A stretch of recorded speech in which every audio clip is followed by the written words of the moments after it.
সবাইকে স্বাগত দীপ্ত সংবাদে। সাথে রয়েছে দোলা ডলরেস। শুরুতেই জানাবো সংবাদ শিরোনাম। সারা দেশে হামিদ টিকাদান কর্মসূচি শুরু কাল। রাজধানীতে আশঙ্কাজনক হারে বাড়ছে প্রকোপ। এক মাসে 2 দফা এলপিজির দাম বৃদ্ধি। 12 কেজিতে এখন গুনতে হবে 1940 টাকা। বেড়েছে জ্বালানি তেলের দাম। এর সঙ্গে IMF এর শর্তের সম্পর্ক নেই বলছেন অর্থমন্ত্রী। 20 বছর পর কাল বগুড়ার বাড়িতে যাচ্ছেন প্রধানমন্ত্রী। পৌরসভা হচ্ছে সিটি কর্পোরেশন।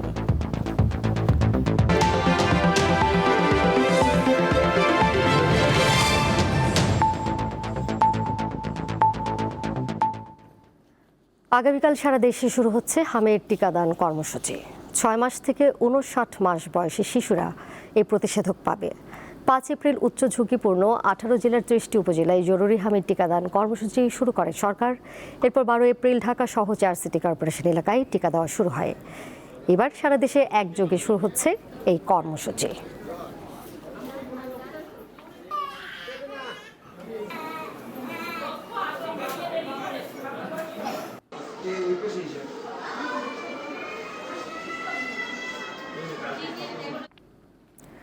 রাজধানীতে আশঙ্কাজনক হারে বাড়ছে হামের প্রকোপ। মহাখালীর সংক্রামক ব্যাধি হাসপাতাল ও শিশু হাসপাতাল সহ সবখানে বেড়েছে হাম আক্রান্ত রোগী। চিকিৎসকরা বলছেন, দেশের বিভিন্ন অঞ্চলে হামের প্রাদুর্ভাব বৃদ্ধি পেলেও আক্রান্তদের বড় অংশ চিকিৎসার জন্য আসছে রাজধানীতে।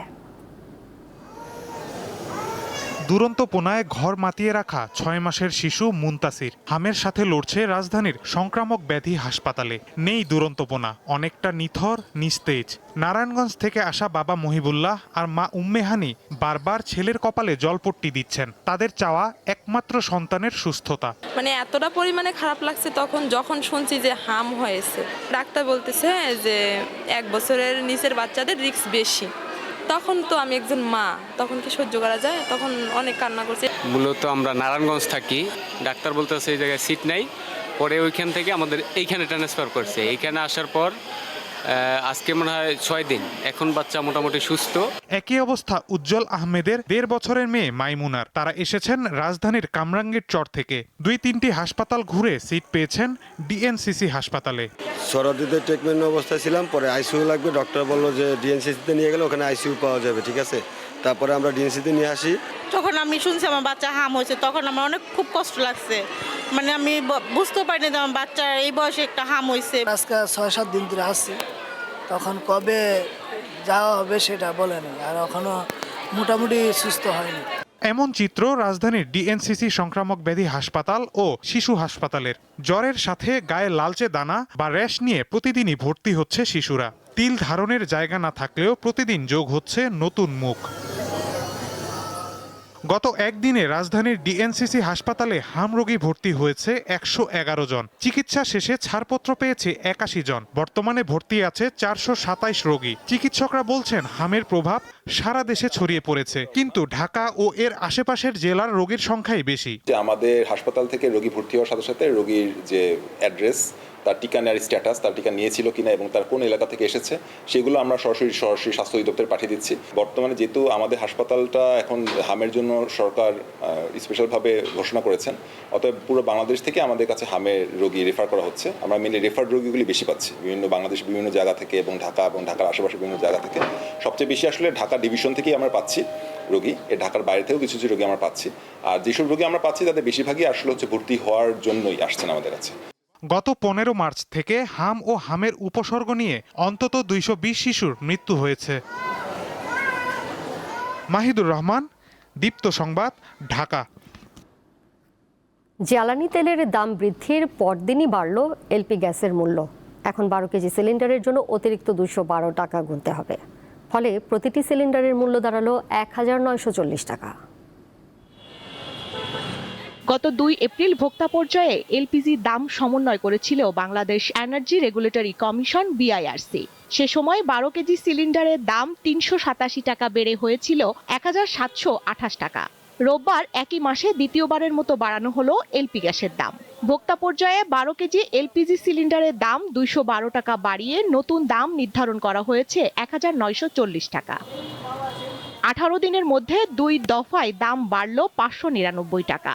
রোববার এক ঘোষণায় বিআইআরসি জানিয়েছে এলপিজি আমদানির জাহাজ ভাড়া ও ডিজেলের দাম বাড়ানোর পরিপ্রেক্ষিতে দেশের বাজারে এই সমন্বয়। তবে এই ঘোষণায় রীতিমতো দিশেহারা মধ্যবিত্ত ও নিম্ন আয়ের মানুষ। গ্যাস ছিল 900 টাকা, এখন সেই গ্যাস আসতে আসতে 1400 থেকে এখন যদি 2000 টাকা হয় 12 কেজি সিলিন্ডার, তাহলে আমরা কিভাবে গ্যাস ব্যবহার করব? এটা তো ক্রমে বাড়তে আছে। এখন মনে করেন মধ্যবিত্ত যারা, তাদের অবস্থা খুবই খারাপ হইতে আছে। এই যে মনে করেন গ্যাসের দাম, মনে করেন এক কাপ চা বেচলে মনে করেন লাভ হয় না, মনে করেন 2 টাকা। কাস্টমার যদি একটি আবার কাস্টমার খারাপ ব্যবহার করে, আচরণ করে। তবে ব্যবসায়ীরা বলছেন এখানেই শেষ নয়। 1940 টাকাতেও নাকি মিলবে না এলপিজি সিলিন্ডার, গুনতে হবে আরো বেশি। আজকে যে রেট দিছে বিআইআরসি, 12 কেজির মূল্য দিচ্ছে 1940 টাকা। এখন পর্যন্ত কোম্পানিরা এখন পর্যন্ত দাম বৃদ্ধি করে নাই, হয়তো আজকে রাতের মধ্যে বৃদ্ধি না করলে সকালে বৃদ্ধি করে দিবে। পুরাতন রেটে এখনো আমাদের কাছে গ্যাস আছে। হ্যাঁ, এটা আমরা আগামীকাল গাড়ি পাঠাবো। গাড়ি পাঠানোর পর দেখা যাচ্ছে আগামীকাল থেকে আমরা নতুন রেট কার্যকরী করব। এখন 12 কেজি আসবে 1940 টাকা, 35 আসবে 5658 টাকা, আর 45 কেজি আসবে 7275 টাকা। এরকম করাতে আমাদের কাস্টমারও চলে যাচ্ছে। বিকল্প যেটা ইলেকট্রিক চুলা, আরও বিভিন্ন ধরনের অনেকের ঘরে দেখলাম আমরা গ্যাস যেখানে দিতাম ওইখানে মাটির চুলা এখানে ইউজ করতেছে। সাধারণ ভোক্তারা বলছেন বাজার তদারকি জোরদার করা না গেলে সরকার নির্ধারিত দামেও এলপিজি সিলিন্ডার কেনা সম্ভব হবে না। স্বস্তিকা সিংহ, দীপ্ত সংবাদ, ঢাকা। এদিকে সারা দেশে জ্বালানি তেলের তীব্র সংকটে জনজীবন বিপর্যস্ত। ঘন্টার পর ঘন্টা লাইনে দাঁড়িয়েও মিলছে না কাঙ্ক্ষিত ডিজেল বা অকটেন। দাম বাড়ানোর পরও একই চিত্র রাজধানীর পাম্পগুলোতে। তপ্ত রোদে ঘন্টার পর ঘন্টা অপেক্ষা, গন্তব্যে পৌঁছানোর তাড়না ছাপিয়ে এখন বড় চিন্তা, পাম্পের তেল মিলবে তো? রাজধানীর প্রায় প্রতিটি জ্বালানি বিক্রয় কেন্দ্রের চিত্র এখন এটি। সারি সারি যানবাহন দাঁড়িয়ে আছে মাইলের পর মাইল, কিন্তু বেশিরভাগ পাম্পের সামনে ঝুলছে তেল নেই লেখা সাইনবোর্ড। এদিকে আন্তর্জাতিক বাজারে দোহাই দিয়ে দেশে রোববার থেকে জ্বালানি তেলের দাম বাড়ানো হয়েছে, যা দেশের ইতিহাসে সর্বোচ্চ। নতুন করে ডিজেল 115 টাকা, কেরোসিন 130 টাকা, অকটেন 140 টাকা এবং পেট্রোল 135 টাকা নির্ধারণ করা হয়েছে। তারপরও কাঙ্ক্ষিত তেল না পাওয়ায় ক্ষুব্ধ চালকরা। হুট করে এত 20 টাকা বাড়ানো, এটা সম্মুখীন হয় নাই। দাম বাড়লেও আমার যেটা মনে হয় বাংলাদেশে গাড়ি চলবে, দাম না বাড়াইলেও গাড়ি চলবে। গভর্নমেন্ট বাড়ায় সেটা গভর্নমেন্ট ভালো বোঝে। আমাদের জনগণ যেটা আমাদের তেল কিনা চলতে হবে, এটা কোনো পকেট খালি করতে হবে। এটাই আজকে শুনতেছি 20 টাকা করে লিটারে বাড়াইছে, কিন্তু সিরিয়াল কমেনি। সবচেয়ে বেশি বিপাকে পড়েছেন পরিবহন শ্রমিকরা।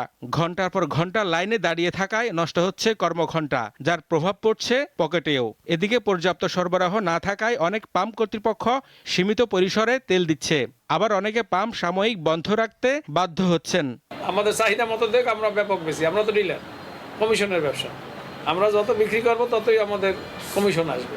আমরা বিক্রি করতে পারতেছি না, আমাদের কমিশনও আসতেছে না। কিন্তু কেন এই সংকট? সংশ্লিষ্টরা বলছেন যুদ্ধ পরিস্থিতির কারণে আন্তর্জাতিক বাজারে অস্থিরতায় ব্যাহত হচ্ছে জ্বালানি আমদানি। মজুদ কমে আসায় সরবরাহ ব্যবস্থায় তৈরি হয়েছে বিশাল ঘাটতি। সরকারের পক্ষ থেকে আশ্বাসের বাণী শোনানো হলেও রাজপথের দৃশ্য ভিন্ন। জ্বালানির সংকটের প্রেক্ষাপটে সরকারের সবচেয়ে যেটা বড় দায়িত্ব ছিল, প্রথমত জনগণকে এই যুদ্ধের অবস্থা এবং জ্বালানি যে চালানগুলো আসতেছে তার রোড এবং বাস্তবতাকে পরিষ্কারভাবে তুলে ধরা। বাংলাদেশের যে আমদানি নির্ভর জ্বালানি যেহেতু আমাদের সম্পূর্ণ, এই জায়গাতে খুব দ্রুততার সাথে নবায়নযোগ্য জ্বালানির দিকে আসলে ধাবিত হতে হবে। এছাড়া কোনো বিকল্প এই দেশের জন্য নাই, কোনো বিকল্প আপনার এনার্জি সিকিউরিটির জন্য বাংলাদেশে নেই। জ্বালানি তেলের এই সংকট কেবল পরিবহনে সীমাবদ্ধ নেই, এর প্রভাব পড়তে শুরু করেছে নিত্যপণ্যের বাজারেও। নতুন করে দাম বৃদ্ধি করায় এর প্রভাব আরও প্রকট হবে। এখন সাধারণ মানুষ তাকিয়ে আছে কার্যকর সমাধানের দিকে। তবে সরবরাহ ব্যবস্থা স্বাভাবিক না হওয়া পর্যন্ত এই সংকট সহসাই কাটছে না, এমনটাই আশঙ্কা করছেন সংশ্লিষ্টরা। হেদায়েতুল্লাহ সীমান্ত, দীপ্ত সংবাদ, ঢাকা। আইএমএফের চাপে নয়, বৈশ্বিক পরিস্থিতির কারণে জ্বালানি তেলের দাম বাড়ানো হয়েছে বলে জানিয়েছেন অর্থমন্ত্রী আমির খসরু মাহমুদ চৌধুরী। আর যুদ্ধকালীন অবস্থার কারণে সরকার জ্বালানি তেলের দাম সমন্বয় করতে বাধ্য হয়েছে বলে জানান জ্বালানি মন্ত্রী ইকবাল হাসান মাহমুদ। তার দাবি, মার্কিন যুক্তরাষ্ট্র তেলের দাম $5 বাড়িয়েছে। যুক্তরাষ্ট্রে বিশ্বব্যাংক ও IMF এর বসন্তকালীন বৈঠক থেকে ফিরে রবিবার সচিবালয়ে গণমাধ্যমে কথা বলেন অর্থমন্ত্রী। জানান, IMF ও বিশ্বব্যাংকের সঙ্গে আলোচনা এখনো শেষ হয়নি। জনগণের স্বার্থ সংরক্ষণের বাইরে গিয়ে IMF ও ওয়ার্ল্ড ব্যাংকের কাছ থেকে কোনো ঋণ নেওয়া হবে না বলেও জানান তিনি। আলোচনা চলছে, যতক্ষণ আলোচনা শেষ না হয় আগামী 15-20 দিন আর 1 মাস আলোচনা হতে পারে। এরপরে আলোচনা যেখানে গিয়ে দাঁড়ায় আমরা সিদ্ধান্ত নেব নেক্সট স্টেপ কোথায় যাব। এটা আমাদের সিদ্ধান্ত। অর্থমন্ত্রী বলেন, বৈশ্বিক পরিস্থিতি বিবেচনায় জ্বালানি তেলের দাম বাড়ানো হয়েছে।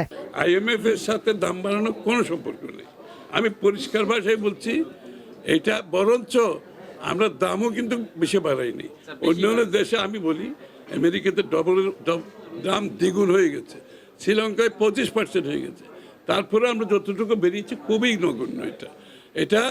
এইটা বাড়াতে হয়েছে শুধুমাত্র আমাদের তহবিলের উপর এত প্রেশার আসতেছে, আমাদের তো বাকি প্রোগ্রাম চালাতে হবে। এদিকে সচিবালয়ে জ্বালানি মন্ত্রী জানান, মধ্যপ্রাচ্যে যুদ্ধ পরিস্থিতির কারণে তেলের দাম বাড়াতে বাধ্য হয়েছে সরকার। তারপরও ভর্তুকি দিতে হচ্ছে বলেও দাবি করেছেন তিনি। আমেরিকাও $5 বাড়িয়ে দিচ্ছে। সেইখানে আমরা বাংলাদেশে গত এই যে যুদ্ধ লাগার পর থেকে আমরা যে ইম্পোর্ট করে যে আমরা যে স্টক তৈরি করেছি তার যে দাম পড়েছে সেই দামের থেকে নিচে আমরা এখন প্রাইস অ্যাডজাস্টমেন্ট করছি।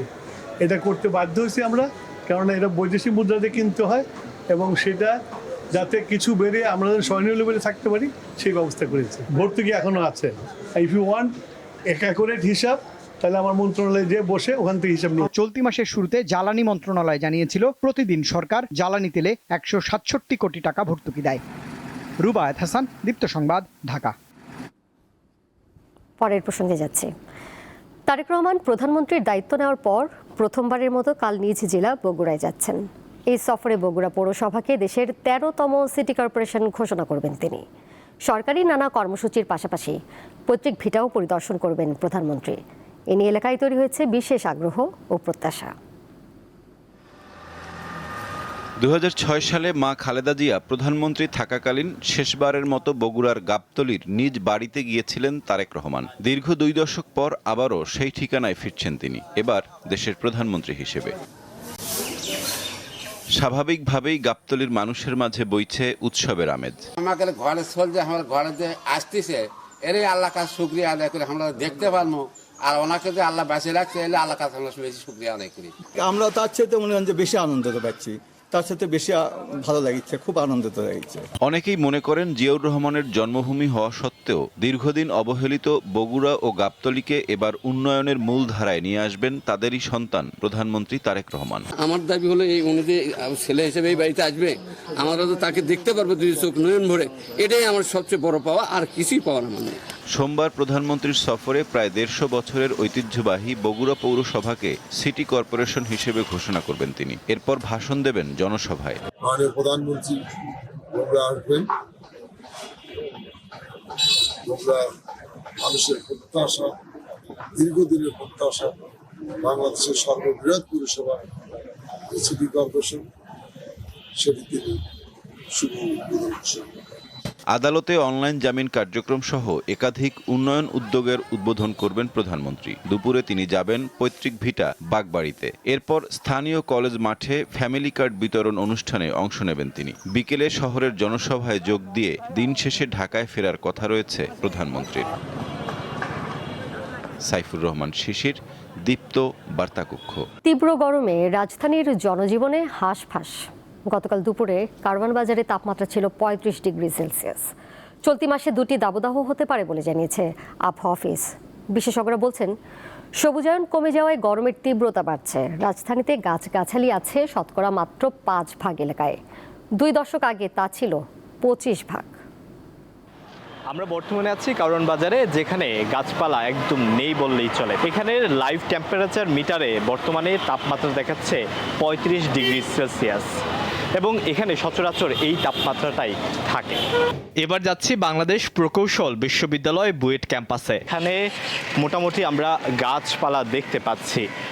লাইভ টেম্পারেচারের যে মিটার, সেই মিটার মোতাবেক এখানে বর্তমানে 33 ডিগ্রি সেলসিয়াস তাপমাত্রা দেখা যাচ্ছে এবং এখানে এই তাপমাত্রাটাই সচরাচর থাকে। তাপমাত্রার এই পার্থক্যের কারণ কি জানালেন বিশেষজ্ঞরা। আপনি যদি গায়ের উপরে বিল্ডিং করতে থাকেন, ন্যাচারাল উইন্ড ফ্লো করার সুযোগ না রাখেন, তাহলে তো সেই শহরটা এমনিতেই একটা গরমের একটা তাপীয় একটা বলয়ের মধ্যে পড়ে যাবে।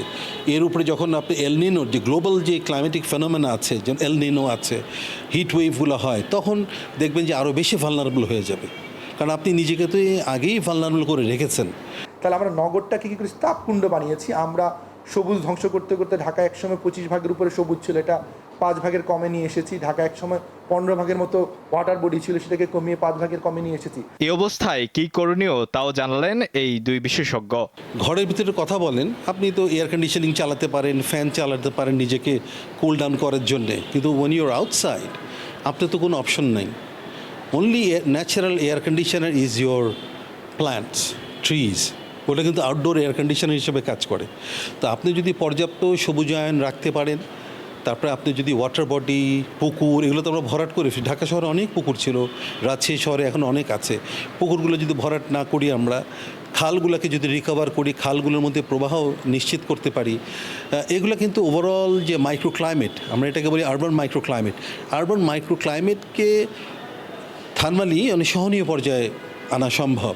চলতি এপ্রিলে একাধিক তাপদাহ আসতে পারে বলে জানিয়েছে আবহাওয়া অধিদপ্তর। 20 তারিখে পরে যায় আবার হিট ওয়েভ হবে, সেক্ষেত্রে হয়তো দেশে অনেক জায়গায় হিট ওয়েভ আসার সম্ভাবনা রয়েছে।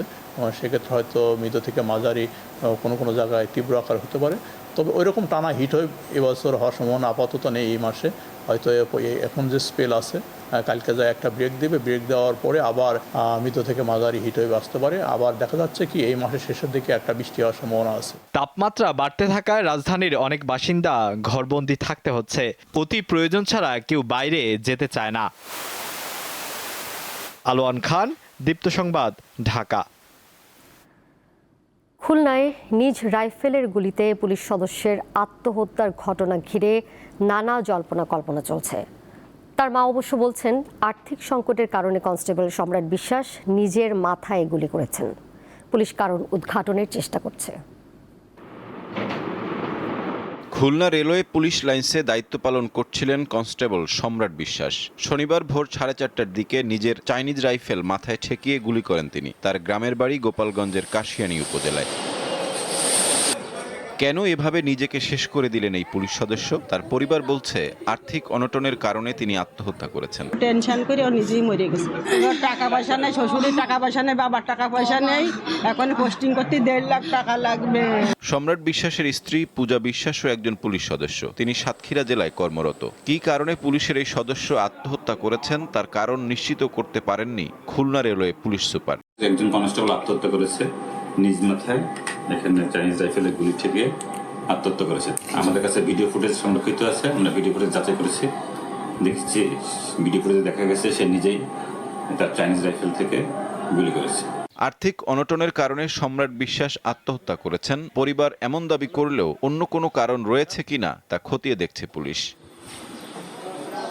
সাইফুর রহমান শিশির, দীপ্ত, বার্তাকক্ষ। ভারতের দক্ষিণাঞ্চলীয় রাজ্য তামিলনাড়ুতে একটি আতশবাজি তৈরির কারখানায় বিস্ফোরণে অন্তত 20 জন নিহত হয়েছেন। ভারতীয় সংবাদ মাধ্যম এনডিটিভি জানায়, স্থানীয় সময় রোববার তামিলনাড়ুর বিরুধুনগর জেলায় এই দুর্ঘটনা ঘটে। পুলিশ জানিয়েছে, বিরুধুনগরের কাটানাপাত্তি এলাকার ওই কারখানায় বিস্ফোরণের সময় অন্তত 30 জন শ্রমিক কাজে ব্যস্ত ছিলেন। বিস্ফোরণে কারখানার অন্তত 4টি ঘর বিধ্বস্ত হয়ে যায়। ধ্বংসস্তূপের নিচে আরও অনেকে আটকা পড়ে থাকতে পারেন বলে আশঙ্কা করা হচ্ছে। তবে বিস্ফোরণের কারণ এখনও জানা যায়নি বলে জানিয়েছে পুলিশ। আহতদের উদ্ধার করে হাসপাতালে পাঠানো হয়েছে।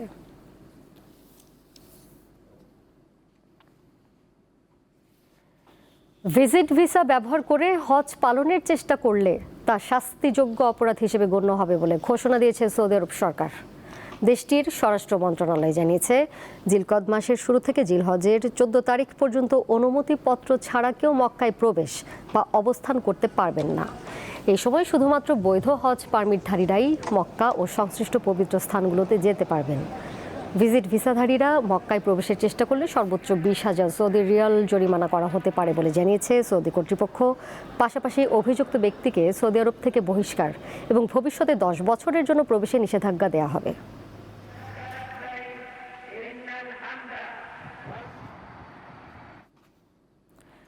পাকিস্তানে যুক্তরাষ্ট্র ও ইরানের দ্বিতীয় ধাপের আলোচনা নিয়েও দেখা দিয়েছে অনিশ্চয়তা। যুক্তরাষ্ট্রের নৌ অবরোধ ও হরমুজ প্রণালী বন্ধ নিয়ে আবারও উত্তেজনা বাড়ছে দুই পক্ষের মধ্যে। এদিকে অবরোধ না তুললে পাকিস্তানের প্রতিনিধি দল না পাঠানোর ঘোষণা দিয়েছে ইরান। এরই মধ্যে যে কোনো মুহূর্তে আবারও রক্তক্ষয়ী লড়াই শুরুর হুঁশিয়ারি দিয়েছে দেশটি। ইসলামাবাদে যুক্তরাষ্ট্র ও ইরানের প্রথম ধাপের শান্তি আলোচনা ভেস্তে যাওয়ার পর এখন দ্বিতীয় ধাপের আলোচনার জন্য চলছে তোড়জোড়। আগামী শুক্রবারের আগেই আলোচনা হতে পারে বলে জানিয়েছে পাকিস্তানের দুটি সূত্র। তবে এই আলোচনা নিয়ে রয়েছে অনিশ্চয়তা। যুদ্ধবিরতির মেয়াদ বৃদ্ধি এবং স্থায়ী সমাধানের বিষয়ে ঘোর অনিশ্চয়তার মাঝেই কথার যুদ্ধ চালাচ্ছে দুই পক্ষ। যুদ্ধ পুনরায় শুরু হবে কিনা তা নিয়ে কোনো ঘোষণা না এলেও যুক্তরাষ্ট্র ও ইরানের দ্বন্দ্ব বাড়ছে সংঘাতের আশঙ্কাও। যুক্তরাষ্ট্রের নৌ অবরোধ প্রত্যাহার না করা পর্যন্ত হরমুজ প্রণালী পুরোপুরি বন্ধ রাখার ঘোষণা দিয়েছে আইআরজিসি। এমনকি হরমুজে ফি দিয়ে জাহাজ চলাচলের সুযোগও বন্ধ করেছে তারা। এ পরিস্থিতিতে যে কোনো মুহূর্তে আবারও রক্তক্ষয়ী লড়াই শুরু হতে পারে বলে কঠোর হুঁশিয়ারি দিয়েছেন ইরানের পার্লামেন্টের স্পিকার মোহাম্মদ বাঘের গালিবাফ। এছাড়া ইরানের পারমাণবিক অধিকার কেড়ে নেয়ার কোনো অধিকার ট্রাম্পের নেই বলে মন্তব্য করেছেন দেশটির প্রেসিডেন্ট মাসুদ পেজেশকিয়ান। ইরানের এমন অবস্থানের কারণে মধ্যপ্রাচ্যে সামরিক উত্তেজনা নতুন মাত্রা পেয়েছে।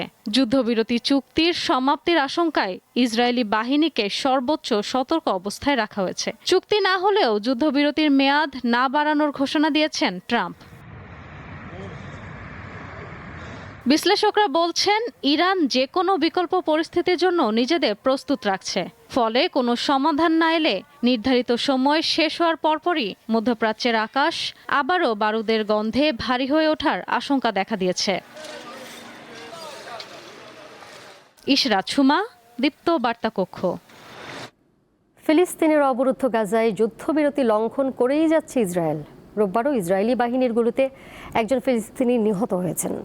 এই সময়ে আরেকজন গুরুতর আহত হয়েছেন। গাজার চিকিৎসা সূত্র গণমাধ্যমকে জানিয়েছে, রোববার উত্তর গাজার জাবালিয়ার হালাওয়া শিবিরে বাস্তুচ্যুতদের তাঁবু লক্ষ্য করে ইসরায়েলি সামরিক যান গুলি চালালে একজন ফিলিস্তিনি নিহত হন। গাজার সরকারি গণমাধ্যম দপ্তর এক বিবৃতিতে জানিয়েছে, ইসরায়েল এ পর্যন্ত যুদ্ধবিরতি চুক্তি 2400 বার লঙ্ঘন করে হামলা ও হত্যাকাণ্ড চালিয়েছে। এদিকে 2023 সাল থেকে ইসরায়েলি বাহিনীর বর্বরোচিত হামলায় অবরুদ্ধ ভূখণ্ডটিতে নিহতের সংখ্যা বেড়ে 72,549 জনে দাঁড়িয়েছে। ধ্বংসস্তূপের নিচে এখনও চাপা পড়ে আছে বহু লাশ।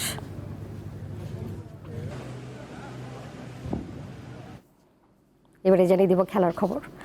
সিরিজের টিকে থাকার লড়াইয়ে দ্বিতীয় ওয়ানডেতে কাল নিউজিল্যান্ডের বিপক্ষে মাঠে নামবে বাংলাদেশ। মিরপুর শেরেবাংলা স্টেডিয়ামে ম্যাচ শুরু হবে বেলা 11টায়। হাতে আরও 2 ম্যাচ থাকায় ঘুরে দাঁড়ানো সম্ভব বলে মনে করেন পেসার শরীফুল ইসলাম। এদিকে 1 ম্যাচ বাকি থাকতেই সিরিজ নিশ্চিত করতে চায় কিউইরা। ঘরের মাঠে নিউজিল্যান্ডের বিপক্ষে 3 বছর পর মাঠে নেমে প্রথম ওয়ানডেতে হেরেছে বাংলাদেশ। তবে সিরিজে এখনো হাতছাড়া হয়নি স্বাগতিকদের। এখনো বাকি আছে 2টি ম্যাচ। টাইগারদের বিশ্বাস ঘুরে দাঁড়ানোর সামর্থ্য আছে তাদের। না, একটা ম্যাচে আমরা হয়তো মিস্টেক করছি। তারা অবশ্যই গুড টিম। মিরপুর উইকেট কিন্তু অনেক সময় ভুল প্রমাণিত হয়। সো এখানে আমরা তো যেরকম চেয়েছিলাম, আমরা আশা করছিলাম হয়তো তার থেকে একটু ডিফারেন্ট বিহেভ করছে। সো ইনশাল্লাহ নেক্সট টাইম এর থেকে আরও ভালো হবে। আর দ্বিতীয় ম্যাচে ঘুরে দাঁড়াতে হলে ব্যাটসম্যানদের গুরুত্বপূর্ণ ভূমিকা রাখতে হবে বলেও জানান পেসার শরীফুল। ধরেন আমরা হেরে যাই, আমাদেরও খারাপ লাগে, ব্যাটসম্যানদেরও খারাপ লাগে। সো এখানে আমরা যদি আরেকটু ভালো বোলিং করতাম হয়তো তাদের জন্য ইজি হতো। সো মনে করবো যে ইনশাল্লাহ নেক্সট ম্যাচে ব্যাটসম্যানরা খুব ভালো করবে, আমাদেরকে সাপোর্ট দেবে, আমরাও তাদেরকে সাপোর্ট দেবে। দলগতভাবে আমরা ম্যাচ উইনিং আনবো। ক্রিকেট খেলা এরকম আসেই যে এক ইউনিট ভালো করে এক ইউনিট একটু ফেল করে। সো এটা নিয়ে আমরা আশাবাদী যে নেক্সট ম্যাচ ইনশাল্লাহ ভালো করবো। এদিকে বাংলাদেশের বিপক্ষে ওয়ানডে ও টি20 মিলিয়ে খেলা শেষ 5 সিরিজের সবগুলোতেই জিতেছে নিউজিল্যান্ড। সেই লক্ষ্যে এগিয়ে যেতে চান তারা। আমরা সিরিজে 1-0-তে এগিয়ে আছি। দ্বিতীয় ওয়ানডেতে এটি আমাদের বাড়তি প্রেরণা যোগাবে। আমাদের পরিকল্পনা 1 ম্যাচ হাতে রেখেই সিরিজ নিশ্চিত করা। সিরিজের তৃতীয় ও শেষ ওয়ানডে হবে 23 এপ্রিল চট্টগ্রামে। পারভেজ খোকন, দীপ্ত স্পোর্টস। 3 ম্যাচ সিরিজের প্রথম ওয়ানডেতে কাল মাঠে নামবে স্বাগতিক বাংলাদেশ ও শ্রীলঙ্কা নারী দল। রাজশাহী স্টেডিয়ামে ম্যাচ শুরু হবে সকাল 9:30টায়। এই সিরিজকে সামনে রেখে রবিবার ট্রফি উন্মোচন করেছেন দুই দলের অধিনায়ক। নিজেদের মাঠে জয়ের ব্যাপারে আত্মবিশ্বাসী স্বাগতিক অধিনায়ক নিগার সুলতানা জ্যোতি।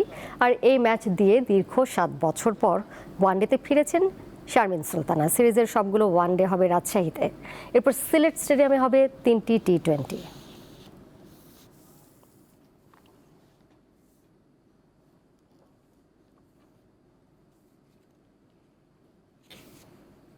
শেষ করব দীপ্ত সংবাদ, যাবার আগে শিরোনামগুলো জানিয়ে দেব আরও একবার। সারা দেশে হামের টিকাদান কর্মসূচি শুরু কাল। রাজধানীতে আশঙ্কাজনক হারে বাড়ছে প্রকোপ। 1 মাসে 2 দফা এলপিজির দাম বৃদ্ধি, 12 কেজিতে এখন গুনতে হবে 1940 টাকা। বেড়েছে জ্বালানি তেলের দাম, এর সঙ্গে আইএমএফ এর শর্তের সম্পর্ক নেই বলছেন অর্থমন্ত্রী। 20 বছর পর কাল বগুড়ার বাড়িতে যাচ্ছেন প্রধানমন্ত্রী। পৌরসভা হচ্ছে সিটি কর্পোরেশন।